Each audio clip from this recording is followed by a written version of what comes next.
Денеска добиваме покана да ги почнеме пристапните преговори. Во тие рамки, техниката на Алијансата вели дека ќе има практично две, грубо кажано, сесии за политички и за технички прашања, како што со секоја друга земја аспирант во минатото. Оно што е специфично за Македонија и што е наша комплетно домашна задача е да го имплементираме до крај договорот со Грција, Преспанскиот договор, и НАТО ќе не цени и ни става призма. Значи нема да биде доволно само овие воено-технички, па и политички и легални правни услови да ги поминеме, да ги исполниме во наредниве 4 до 6 месеци од прилика, туку ќе биде неопходно да ја завршиме и процедурата за после ратификацијата за референдум во однос на договорот и се разбира уставните промени, чи грубо некаде околу средината на јануари 2019 би требало, ако се биде успешно, да ги завршиме и овие преговори што НАТО ги наметнува рутински за секоја земја аспирант, и оваа наша, што е специфична обврска од договорот со Грција, и потоа се влегува во една процедура која се нарекува ратификација во сите парламенти на земјите членки. И тоа може да трае отприлика до кај година дена.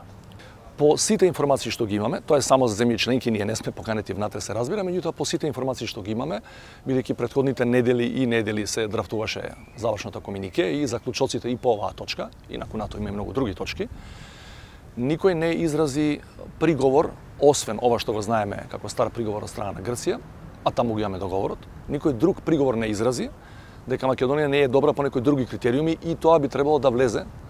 освен Преспанскиот договор. Така што очекуваме, практично сигурни сме дека формулацијата ја знаеме и дека ќе гласи како за претходните аспиранти кои беа поканети. Значи ќе гласи од прилика Алијансата ја поканува, ќе одиме со поранешна Југословенска република Македонија, бидејќи од 94-та од партнерство за мир па до денес во Алијансата се уште сме под референцата и потоа тоа е обезбедувањето за самитот, посебно за некои гости на самитот. Значи, ја покануваме поранешната Југословенска република Македонија да ги започне пристапните преговори. Таа е формулација за која никој не изрази приговор до денес до 12 часот и не верувам дека на самиот состанок некој од шефовите на држави и влади ќе каже нешто слично. Значи, формулацијата ја имаме. Со таа формулација практично уште од утре почнуваме да ги правиме тимовите во Скопје кои ќе преговарат овде во Брисел со експертите на НАТО по сите политички и воено-технички прашања кои се наред. Практично НАТО нас ќе ни достави план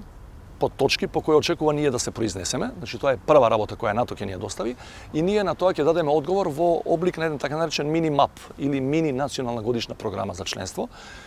која ќе мораме натаму да ја изработуваме квартално. Значи ако не ги завршиме сите обврски за 3 месеци и за уште 3 месеци, и тоа главната обврска се знае Преспанскиот договор и нашата домашна задача и тука ја мислам дека сите, апсолутно сите политички субјекти, особено овие најрелевантни кои се присутни во парламентот, ќе морат да бидат на висина на историската задача, бидејќи по моје скромно убедување, она што не очекува на есен, значи референдумот прво, е во ранг на референдумот за независност, е во ранг на, ако сакате, као документ на ниво на рамковниот договор, што се тие три мегници, три столба на кои оваа држава опстојувала и ќе продолжи да опстојува ако сме доволно паметни.